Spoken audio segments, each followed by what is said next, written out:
My name's Logan.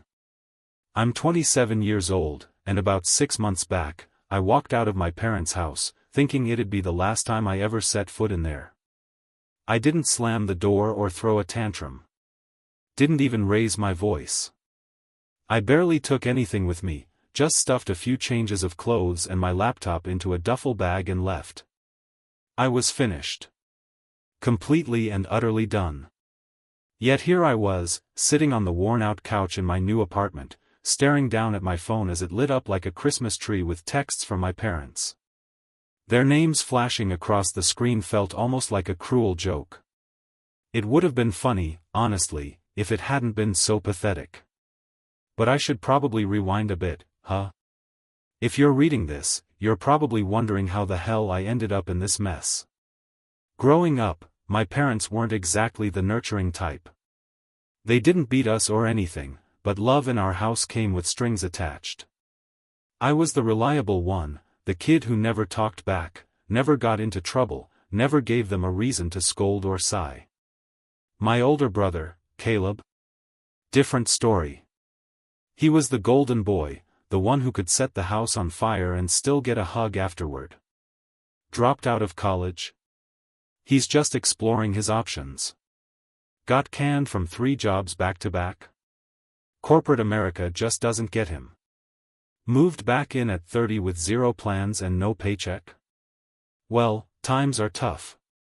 Meanwhile, I'd been hustling since I was 16, working part-time, grinding through college on scholarships, and landing a job in finance right after graduation.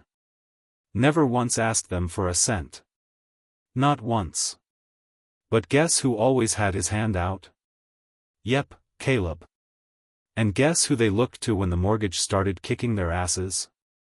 Right again, me. At first, I didn't say anything. I had the money, and they were my parents, after all. They didn't outright demand it, but oh man, the guilt trips. They were Olympic level. Mom would let out these long, world-weary sighs whenever I visited, casually mentioning how tight things had gotten. Dad would drop little bombs about how Caleb was trying so hard, if only he had a little more time. I wasn't stupid. I knew what they were doing, and worse, I let them do it. First it was a couple utility bills. Then groceries. Then, somehow, I was, temporarily, helping with the mortgage. Temporary, turned into, monthly, and before I knew it, I was practically footing the whole thing, except for their car payments. And Caleb? He just lazed around, gaming and scrolling on his phone like a freeloading guest. I kept my mouth shut. They were family. Family helps family, right? But 6 months ago? Everything blew up. It was a Sunday afternoon.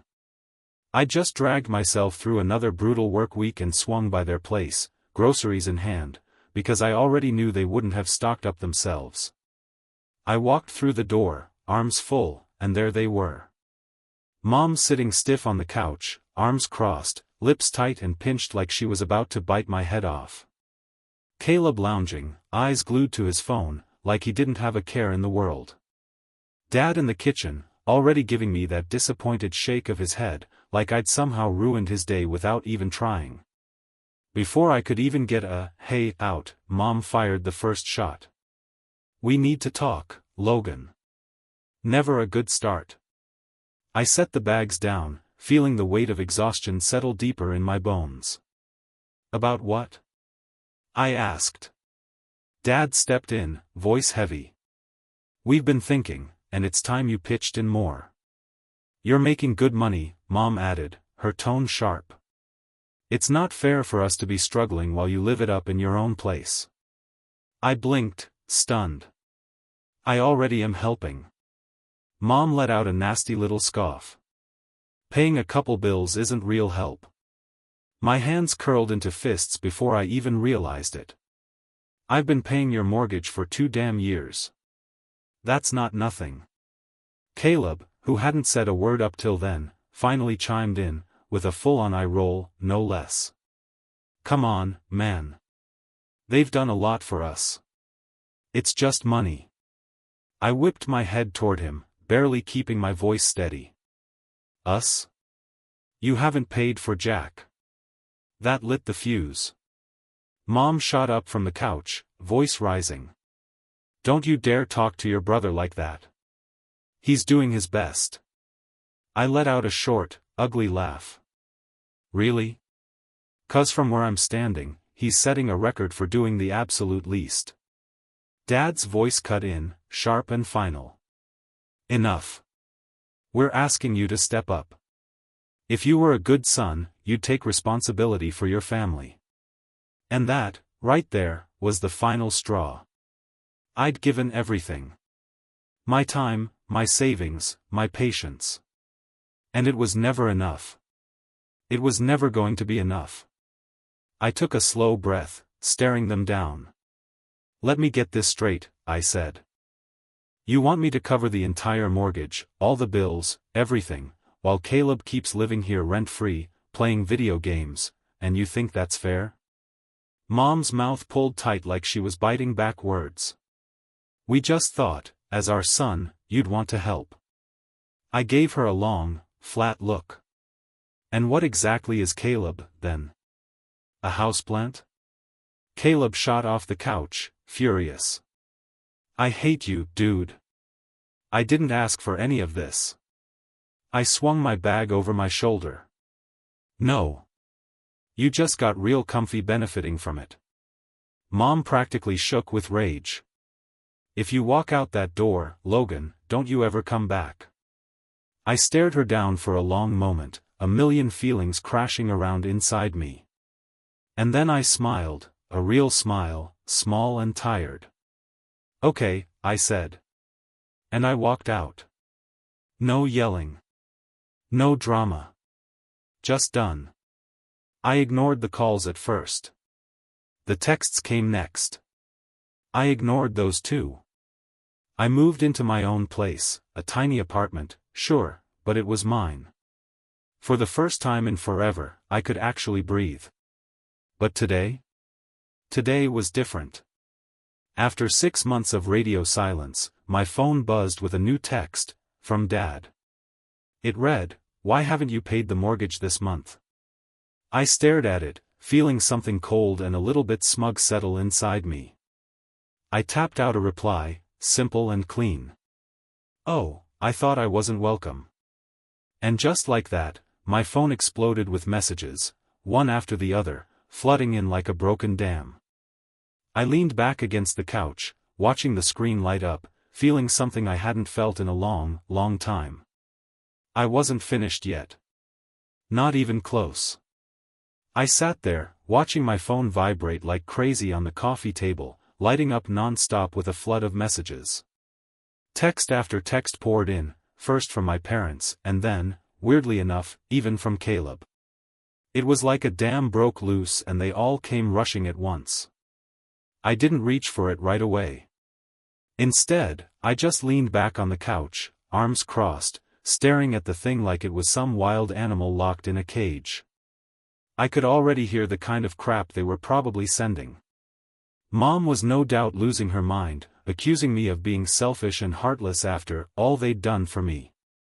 Dad would be trying to play the reasonable one at first, throwing around words like family and duty, before losing patience when I didn't jump to answer. And Caleb? Honestly, who even knew what his game was? If I had to guess, he was either trying to lay a guilt trip on me or pretend like this whole mess wasn't partially his fault to begin with. Eventually, curiosity got the better of me. I snatched up the phone and scrolled through the chaos. Mom, what is wrong with you? How could you do this to us? The bank just called. We're late on the mortgage. Are you really this cruel? Dad, Logan, this is serious. We can't afford to be behind. We could lose the house. Call me now. Mom again, I can't believe you're doing this out of spite. We raised you. We gave you everything. You think you're punishing us, but you're only hurting your family. Dad again, don't be childish. You're not a kid anymore. We need you to be responsible. Step up. And, like clockwork, a text from Caleb. Dude, what? You know they don't have the money. Are you seriously gonna let them lose the house just to make a point? Ah. There it was. The guilt trip. Right on schedule. Almost impressive, honestly, how predictable they were. I could have fired back right then. Could have told them exactly what I thought. But I didn't. I leaned back, let the messages keep coming, let the panic set in. Let them sit there and stew, really feel what it was like not to have me around to fix everything for them. About 20 minutes later, the phone buzzed again, Dad calling this time. I just let it ring out and hit voicemail. Mom called right after, straight to voicemail again. Then another text popped up from Caleb. Answer your phone. This isn't funny. I couldn't help it. I smiled. Because, honestly, it was funny. Funny in that dark, twisted way when you realize you've been a damn fool for way too long. For years, I'd been pouring my paycheck into that house without a second thought. No complaints. No conditions.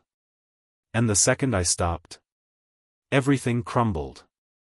So what exactly had they been doing all this time? Sure didn't seem like they were planning for the future. I decided it was time to send a response, something short and sweet. I typed out, not my problem. Took about 10 seconds flat before Mom called again. This time, I answered. The second I picked up, her voice exploded through the speaker. How dare you, she screeched. You can't just abandon your family like this, Logan. We need your help. We trusted you. I stayed calm. No yelling. No getting dragged back into their drama. Oh, you mean like how you trusted me to keep paying all your bills while Caleb sits around doing nothing all day? I said, voice steady. Don't talk about your brother like that, she snapped. He's going through a rough time. You don't know how hard it's been for him. I actually laughed. Loud enough that she stopped talking for a second. A rough time? Mom, Caleb's been having a rough time since I was in high school. I shook my head even though she couldn't see me. You know who else had a rough time? Me. Working my ass off while making sure you had a roof over your heads. She sucked in a sharp breath like she was about to argue, but I wasn't finished. You told me not to come back, I reminded her. And guess what? I didn't. And now that the money's dried up, suddenly I'm supposed to feel guilty. That's not how this works, Mom. There was a beat of silence on the other end. Then her voice changed, turned cold and venomous. We did everything for you, Logan. Everything. And this is how you repay us? I closed my eyes for a second and exhaled slowly. No, I said, voice low. You used me. I was useful to you, as long as I kept paying your bills. Silence. And then Dad's voice came through, calm but firm. He must have yanked the phone out of her hands. Logan, he said, voice like gravel, we just need a little help. Just this month. We're already behind and, if you don't help, the bank's going to start foreclosure proceedings. For a second, I felt something twist inside me. Not guilt. Anger. Because this was what they always did. Push, guilt, pressure, until I caved. But not anymore. I blew out a slow breath through my nose. Sell the house, then. In the background, I heard Mom practically explode. We can't sell the house. This is our family home. I shrugged, even though nobody was watching. Sounds like a you problem. Dad's voice tightened like he was struggling to stay polite. Logan, he said, voice strained, be reasonable. We just need a little support until we figure things out. Figure things out? I repeated, my voice dead flat. You mean like how to finally get Caleb off the couch? Or how to keep sucking me dry without actually fixing anything?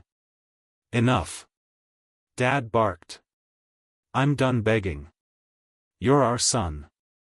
You will help us. And there it was. The truth. Not desperation. Not sadness. Entitlement.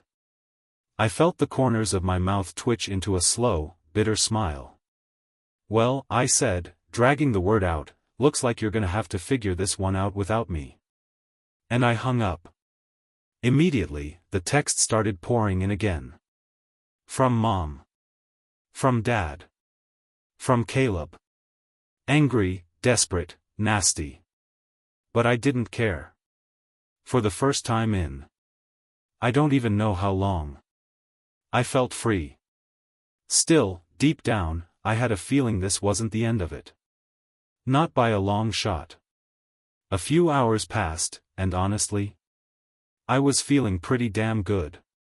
Kicked back on my couch, flipping through some mindless TV channels, just soaking up the silence. A whole afternoon without being dragged into their chaos felt like heaven. And then, right on cue, my phone rang. I sighed, already knowing exactly who it was. When I checked the screen, I couldn't help but laugh. Caleb. Again. Relentless. I let it ring out and waited for it to dump into voicemail. A minute later, the notification popped up, and for kicks, I hit play on speaker. Dude, Caleb started, his voice low and all serious, like he thought he was starring in some mob movie or something. You really messed up this time. Mom's crying. Dad's losing it. You need to call them back and fix this. I rolled my eyes so hard it almost hurt. Fix this. Like I was the one who torched their house instead of just finally stepping away from being their personal human ATM. I was about to delete it when Caleb's voice dropped even lower, trying to sound all menacing.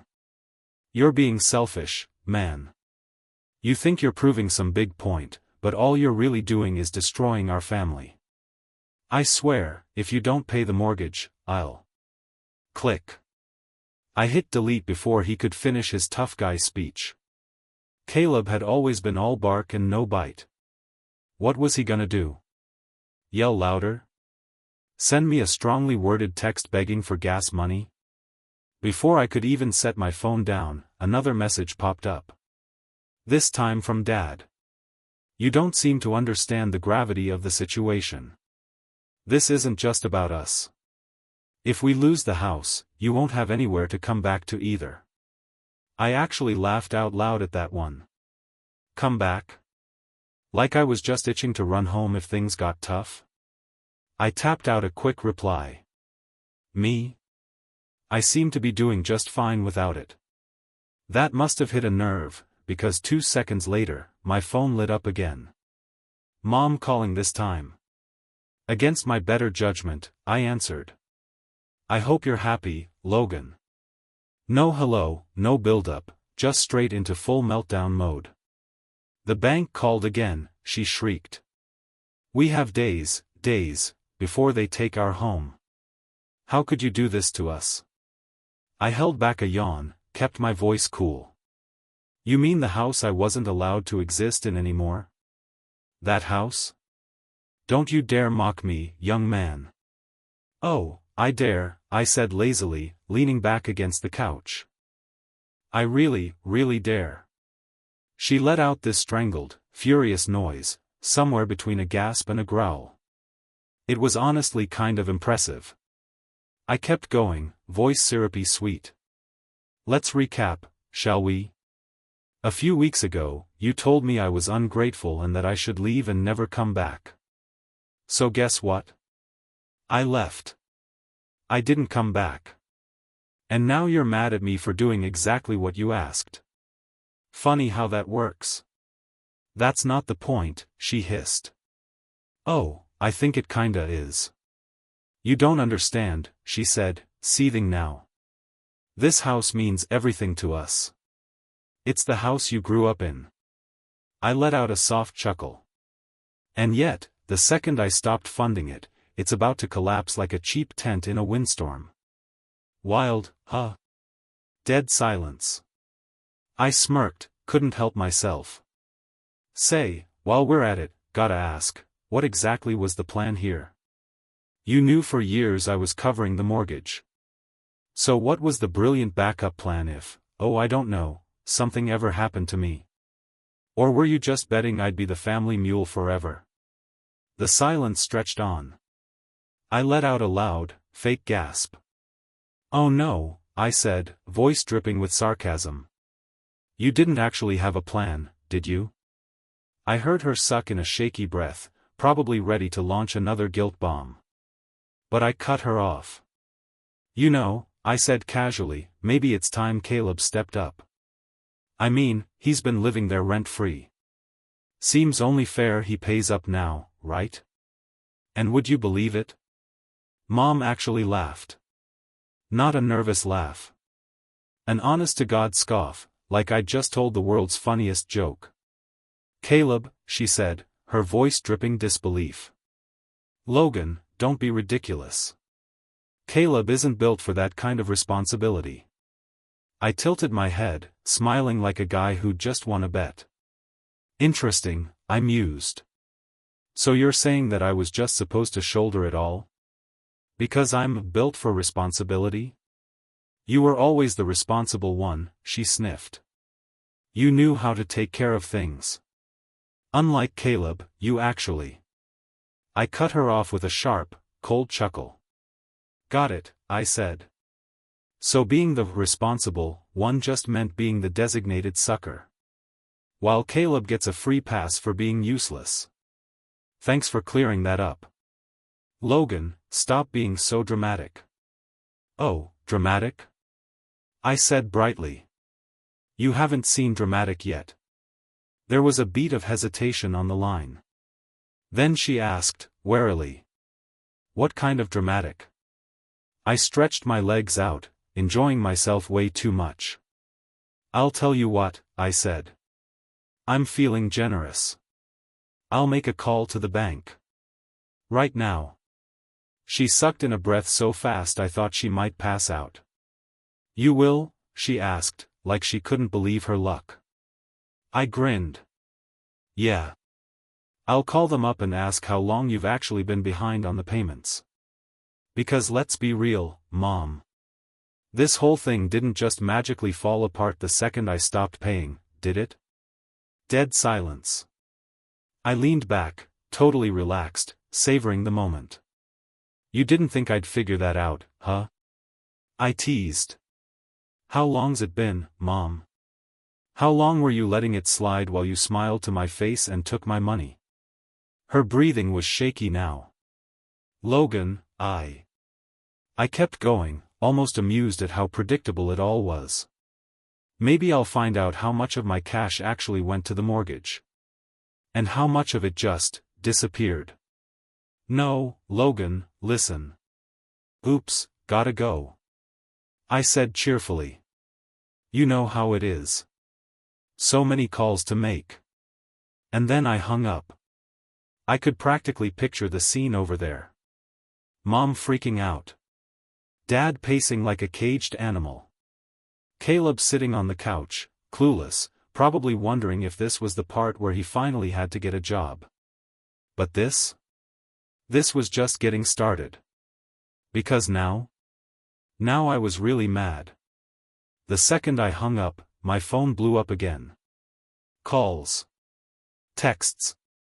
Voicemails. One after another, flooding in like a busted dam. It was almost funny.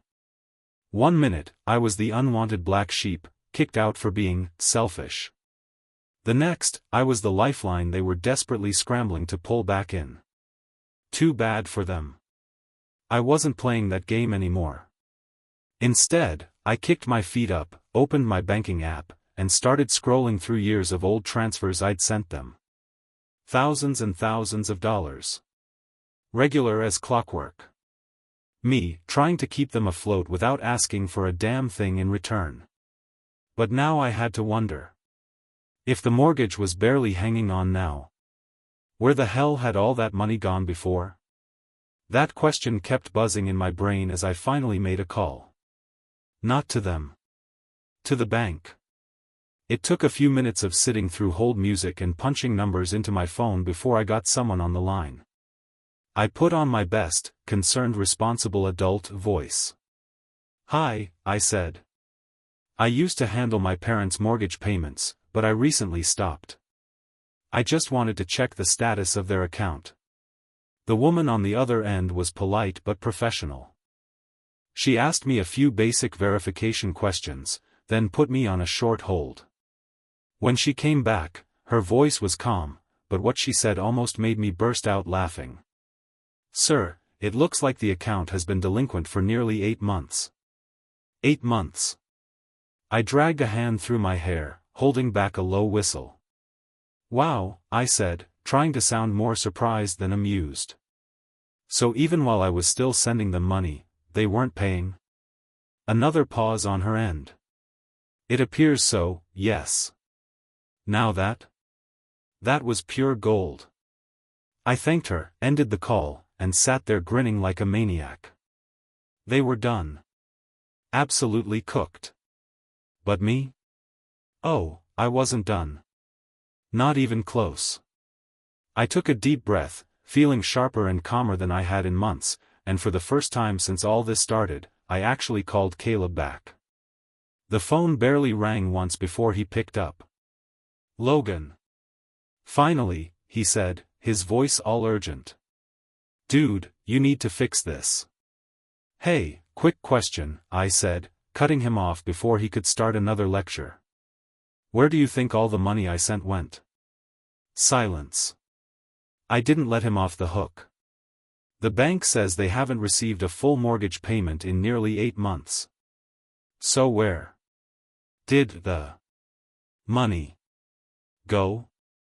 There was a long, squirmy pause before Caleb finally stammered. I don't know what you're talking about." I actually laughed out loud. "Oh, come on, man. You live there. You had to notice something. Mom and Dad suddenly buying new stuff? Extra trips? Bigger dinners? Something?" He sputtered, like he was trying to find an escape hatch. "Why does that even matter?" he said finally. "The point is..." "No," I cut in again, sharp. "The point is, they were lying. They let me keep paying while they pocketed the rest. And now they're freaking out because they finally ran out of my money." More silence. Then Caleb let out a frustrated exhale. "You don't get it, Logan," he said, like I was the one who was clueless. "They're our parents. They needed help." "Oh, I got that message loud and clear," I said, my voice dripping with sarcasm. "Got it every month. Like clockwork." "You're being cruel," Caleb snapped back. "You're letting them suffer." "No, Caleb," I said, cutting him off again, calm but firm. "I'm letting them deal with the mess they made. Big difference." I could practically hear him clenching his jaw through the phone. Before he could wind up another guilt trip, I hit him with the real gut punch. "You know, for a second there, I almost felt bad," I said casually. "Almost. But then I found out they were lying to me for nearly a year." "Yeah, no. They can figure it out without me." "You're making a mistake," Caleb growled, his voice low and angry. I smirked. "Yeah. We'll see." And I hung up. I barely had time to toss my phone onto the couch before it started ringing again. Of course. "Mom." I let it ring out. Then another call. And another. And then the text started. Mom texted, "We need to talk. Right now." I smirked and fired back. "Oh, now I'm part of the family again? That's adorable." Almost instantly, another text popped up from her. "Stop this. You're ruining everything." I cracked my knuckles and leaned back, grinning. Ruining everything? No. I was just getting started.